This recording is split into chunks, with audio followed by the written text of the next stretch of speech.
Republic day का क्या महत्व है? भारत में एक बहुत बड़ा ऐतिहासिक घटना है। इंडिपेंडेंस डे और रिपब्लिक डे के बीच में क्या डिफरेंस है? पहले तो हमको 3 डेट्स बहुत इंपॉर्टेंट है। नेशनल हमारे जो फेस्टिवल मानते हैं। हमारा देश जो है ब्रिटिश का कॉलोनियल था। आप किससे इंस्पायर होके पब्लिक स्पीकिंग में कॉन्स्टिट्यूशन के बारे में बात करना चाहते हैं? बेसिकली मैं इंस्पायर्ड डॉक्टर बाबा साहब अम्बेडकर और जीवन में इन्होंने जो सेक्रीफाई किया, और स्पेशली जो हमारे मूल निवासी है, या शेड्यूल कास्ट है, शेड्यूल ट्राइब है। नमस्ते, स्वागत है आप सबको बुक कॉम में। आज हमारे साथ एक खास गेस्ट आए हुए हैं जिनका नाम शिवरुद्र कांबले है, जो एक एडवोकेट है। आज हम उनसे रिपब्लिक डे के बारे में बात करेंगे। इस दिन की सिग्निफिकेंस, इस दिन को क्यों इतना इम्पोर्टेंस देते हैं, इसके बारे में हम उनसे बात करके जानेंगे। आपके संक्षेप में आपका परिचय दीजिए। जी, मेरा नाम शिवरुद्र एकनाथराव कांबले है। मेरा जो विलेज है वो औरा तालुका जोजना गांव से हूँ मैं। और मेरा जो स्टडी है वो master of library science Gulbarga university संपन्न हुआ है। उसके साथ ही बैचलर ऑफ लॉज यानी कि LLB वो कर्नाटका हुबली यूनिवर्सिटी हुआ है। और पिछले मैं 10 साल से कॉन्स्टिट्यूशनल मूवमेंट और सामाजिक मूवमेंट से जुड़ा हुआ हूँ। बीदर में मैं एज ए क्रिमिनल एडवोकेट बोलकर मैं प्रैक्टिस करता हूँ। रिपब्लिकन देश का मतलब क्या है? रिपब्लिकन देश का मतलब ये है कि हमारा जो प्रस्तावना है उसमें रिपब्लिकन वर्ड को हम लिया गया। रिपब्लिकन का मतलब यह है कि किसी भी देश का जो प्रजा है, पहला राजा महाराजाओं का राज था, या राजा किनको राजा किनको चुनता था वही राजा होता था, या राजा किनको अडॉप्ट करता है वही राजा होता था, या रानी के पेट से कौन पैदा होता है उसका ही राज था। लेकिन जिस दिन 26 जनवरी 1950 जब देश में संविधान लागू हुआ, तब से राजा बनने का अधिकार या राजा चुनने का अधिकार ये पीपल्स डिसाइड करते हैं, लोग, भारतीय लोग डिसाइड करते हैं। जनता किनको वोट देकर चुनकर लाते हैं वही आज के टाइम में राजा बनता है। तो रिपब्लिकन का मतलब लोगों से जो चुनकर जाते हैं, वो इलेक्ट होते हैं, उस देश को हम, ये जो प्रोसेस के लिए हम रिपब्लिकन कहते हैं। आजकल जो सेव द कॉन्स्टिट्यूशन मूवमेंट चल रहा है, उस पर आपका क्या कहना है? तो सेव द कॉन्स्टिट्यूशन या संविधान की प्रोटेक्शन होना, आजकल जो मूवमेंट चल रहा है, किसी भी देश में जो संविधान के प्रति जो हमारा जो हक है, अधिकार है, जो हक अधिकार के लिए जो गवर्नमेंट जो है, जो भी हमारे अधिकार में अन्याय होता है या हमारा हक के लिए कोई तो इनजस्टिस करते हैं हमको, जो उसके खिलाफ जो गवर्नमेंट के अगेंस्ट हम एक संघर्ष करते हैं। हमारा हक अधिकार के लिए संरक्षण होने के लिए जो ये जो मूवमेंट चल रहा है, ये पॉजिटिव रिजल्ट है, क्योंकि देश की जनता को देश के हक, हमारा संविधान के हक अधिकार क्या है इसके बारे में उनको मालूम है, इसलिए वो अपने राइट्स के लिए वो फाइट कर रहे हैं। हमारे इंडियन कॉन्स्टिट्यूशन को किस तरह से हम प्रोटेक्ट कर सकते हैं?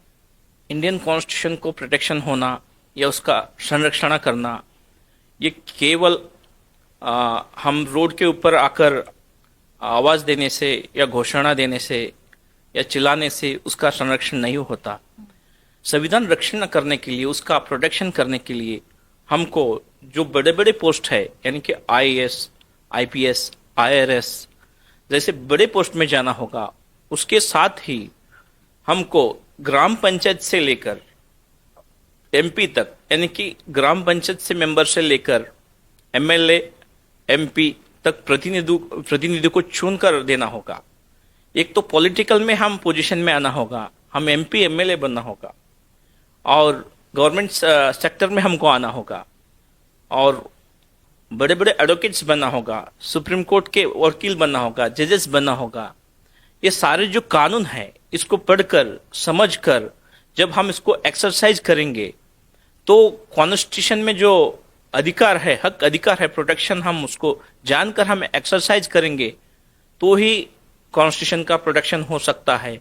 हमारा एमपी रहना होगा, हमारा एमएलए रहना होगा, पब्लिक का जो गवर्नमेंट होगा वो पब्लिकों के हक अधिकार के लिए जो लड़ने वाले हैं वही कॉन्स्टिट्यूशन बचा सकते। प्रियम्बल में जो प्रियम्बल में जो समाजवाद लिखा गया है उसका मतलब क्या है? समाजवाद का मतलब, जो प्रियम्बल में समाजवाद लिया गया वो एक सिद्धांत है। यानी कि एक सिटी है, उसमें एक बड़े बड़े बंगला होते हैं। जैसा एक ही इंसान के पास 10 माला की बिल्डिंग है उसके पास, यानी कि वो श्रीमंत है, और दूसरे एक घर रहता है उसके बाजू में, उसको एक झोपड़पट्टी रहता है। एक ही आदमी 10 माला के बंगले में रहता है। ये दर्शाता है देश में इकोनॉमिक, सामाजिक असमानता को दर्शाता है। तो हमारा संविधान एक आदमी के पास 10 माले की बिल्डिंग नहीं रहना, 10 लोगों के पास एक मंजिल ही, एक फ्लोर ही बिल्डिंग रहना, उसका एक ऑब्जेक्टिव है, उद्देश्य है। तो देश में सामाजिक समता, ये आमतौर पर आर्थिक समानता लाने के लिए और देश में सामाजिक समता लाने के लिए उस पे इसका ये अर्थ है। इंडियन कॉन्स्टिट्यूशन में महिलाओं के लिए कौन से अधिकार दी गई है? जो अधिकार है इंडियन कॉन्स्टिट्यूशन में, पुरुष और महिला में कोई भी भेदभाव नहीं किया गया। ये तो जन्म के आधार के ऊपर या लिंग के आधार के ऊपर या धर्म के आधार के ऊपर हम किसी को भेदभाव नहीं करेंगे, ये फंडामेंटल राइट्स कहता है। तो उसी आधार के ऊपर जो भी पुरुषों का अधिकार है वो महिलाओं को अधिकार दिया गया है इंडियन कॉन्स्टिट्यूशन में। जो पॉलिटिकल अधिकार हो, जैसा ग्राम पंचायत से लेकर तालुका पंचायत और एमपी से लेकर एमएलए तक इलेक्शन लड़ने का अधिकार है। और कर्नाटका में तो पंचायत राज में 50% रिजर्वेशन है स्पेशली महिलाओं के लिए पॉलिटिकल इसमें। और इसी तरह जो गवर्नमेंट जॉब्स है, जो जैसा ही पुरुष ले सकता है वैसे ही उनको भी अधिकार है। और सारे अधिकार, जो पॉलिटिकल अधिकार हो या सभी अधिकार जो भी पुरुषों का सेम है, वैसे ही सारे फील्ड में उनका अधिकार है। सारे गवर्नमेंट सेक्टर में, कौन से भी गवर्नमेंट सेक्टर में जा सकते हैं, और स्पेसिफिक अधिकार है उनके लिए। शिवरुद्र जी, हमें ज्वाइन करने के लिए शुक्रिया। हम आपसे जानना चाहेंगे कि आपके लाइफ में रिपब्लिक डे का क्या महत्व है? रिपब्लिकन डे के आपको मंगल कामनाएं। तो रिपब्लिकन डे का उसके बारे में मेरा जो विचार है, ये दिन बहुत ही महत्व है, क्योंकि 10,000 साल के इतिहास में भारत में एक बहुत बड़ा ऐतिहासिक घटना है ये। पहले राजा महाराजाओं का शासन था पहला, और जो स्मृतियां और स्मृति जो कहते थे उसी का शासन था। लेकिन रिपब्लिकन का मतलब ये है कि लोगों का राज है, वो लोग जिनको चुनते हैं उनका ही राज है। जैसा कि ब्रिटेन में केवल राजा महाराजा राज करते हैं, लेकिन भारत में रिपब्लिकन का मतलब, हमारा कॉन्स्टिट्यूशन ने हमको ये तय किया कि पब्लिक से जो लोगों से इलेक्ट होकर चुनकर जाते हैं। और पहला कैसा था, राजा की ही राज था और राजा का बेटा ही राज करता था। राजा किनको अडॉप्ट करता है वही उनका ही राज था। लेकिन रिपब्लिकन के दिन से संविधान जब लागू हुआ, उस दिन से राजा अब कुछ चुनकर नहीं आ सकता, जो पब्लिक किनको वोट करता है वो चुनकर आ सकती। ये इस दिन का महत्व है। इंडिपेंडेंस डे और रिपब्लिक डे के बीच में क्या डिफरेंस है? इंडिपेंडेंट डे और रिपब्लिकन डे के बीच में डिफरेंसेस ये है कि पहले तो हमको 3 डेट्स बहुत इंपॉर्टेंट है, नेशनल हमारे जो फेस्टिवल मानते हैं हम। पहला जो है 15 अगस्त 1947, दूसरा जो है 26 नवंबर 1949, और 26 जनवरी 1950। ये 3 डेट बहुत इंपॉर्टेंट है। 15 अगस्त 1947 को देश को आजादी मिली, और 26 जनवरी को कॉन्स्टिट्यूशन लागू हो गया, और 26 नवंबर 1949 को ये कॉन्स्टिट्यूशन दिन बोलकर हम मनाते हैं। ये डिफरेंसेस है इसके बीच में। कॉन्स्टिट्यूशन अमल में आना एक डिफरेंस बात है। कॉन्स्टिट्यूशन और देश को आजादी मिलना एक डेट है, उसका एनफोर्समेंट एक डेट है और उसका अडॉप्टमेंट एक डेट है। भारत देश का संविधान कैसे निर्माण हुआ? 1946 कुछ जनरल इलेक्शन आते हैं। जनरल इलेक्शन में बाबा साहब अम्बेडकर हार जाते हैं। तो बाबा साहब अम्बेडकर तो हार जाने के बाद कॉन्स्टिट्यूशन असेंबली में कैसा जाना, कैसे प्रवेश करना, बाबा साहब अम्बेडकर बहुत चिंतित रहते हैं। तो वेस्ट बंगाल से एक लीडर रहते हैं, उनका नाम है जोगेंद्रनाथ मंडल जी। जोगेंद्रनाथ मंडल जो शेड्यूल कास्ट फेडरेशन से चुनकर आए हुए रहते हैं। वो खुद का जो स्थान था, जो सीट था, उसको उन्होंने इस्तीफा देकर वो सीट वेकेंट करते हैं और वहां को बाबा साहब अम्बेडकर को चुनने के लिए उधर चुनकर भेजते हैं। चुनकर भेजने के बाद बाबा साहब अम्बेडकर कॉन्स्टिट्यूशन असेंबली में उनका प्रवेश होता है। तो उस टाइम में ऐसा सिचुएशन था कि मुस्लिम लीग ऑलरेडी बाइकआउट किया हुआ था कॉन्स्टिट्यूशन असेंबली में भाग लेने के लिए, और एक भारत और एक पाकिस्तान, दो देश बन रहे थे। दुनिया के इतिहास में सबसे बड़ा ये भौगोलिक विभाग और लोकसंख्या का विभाग हो गया है। और 500 से ज्यादा यहाँ पर राजाओं के संस्थान थे, जहां पर कई राजा बोल रहे थे हम तो इसमें यूनिटी में आने के लिए रेडी ही नहीं है।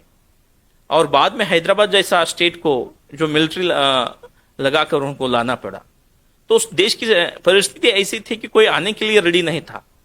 इसका जो सोल्यूशन है, न जवाहरलाल नेहरू को समझ रहा था, न मित्तल को समझ रहा था, न कोई कॉन्स्टिट्यूशन के एक्सपर्ट को न समझ रहा था।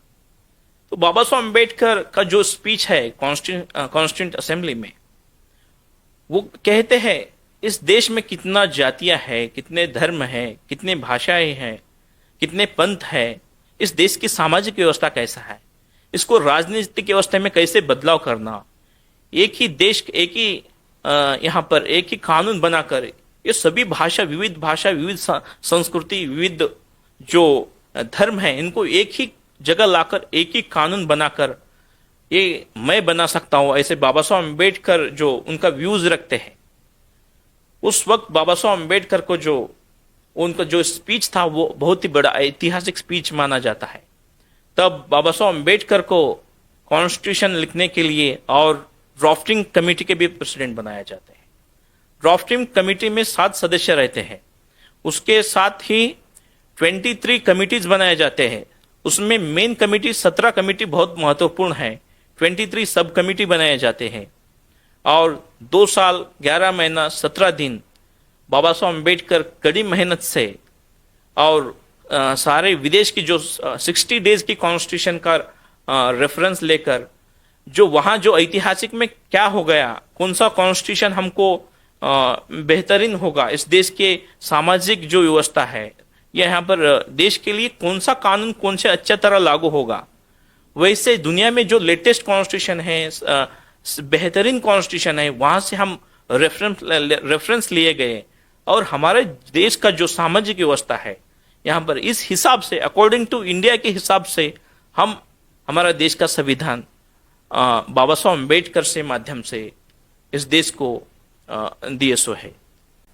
इंडियन कॉन्स्टिट्यूशन के बारे में जानना या समझना क्यों इतना इम्पोर्टेंट माना जाता है?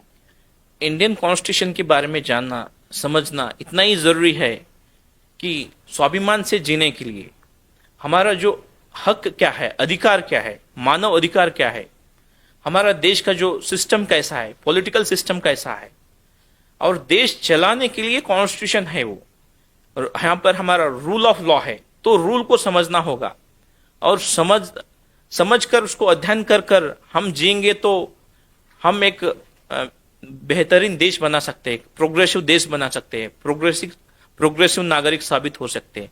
उसके लिए उसके बारे में समझना बहुत जरूरी है, इम्पोर्टेंट है। हमारे देश में बहुत से ऐसे लोग हैं जो लोग कॉन्स्टिट्यूशन के राइट्स और ह्यूमन राइट्स, पब्लिक राइट्स के बारे में नहीं जानते, तो उन लोगों को अपने राइट्स के लिए कैसे लड़ने के लिए आप सजेस्ट करेंगे?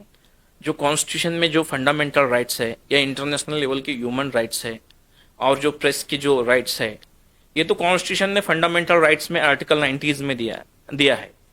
एक तो 1914 में ये तो समता का अधिकार देता है, सारे समान है।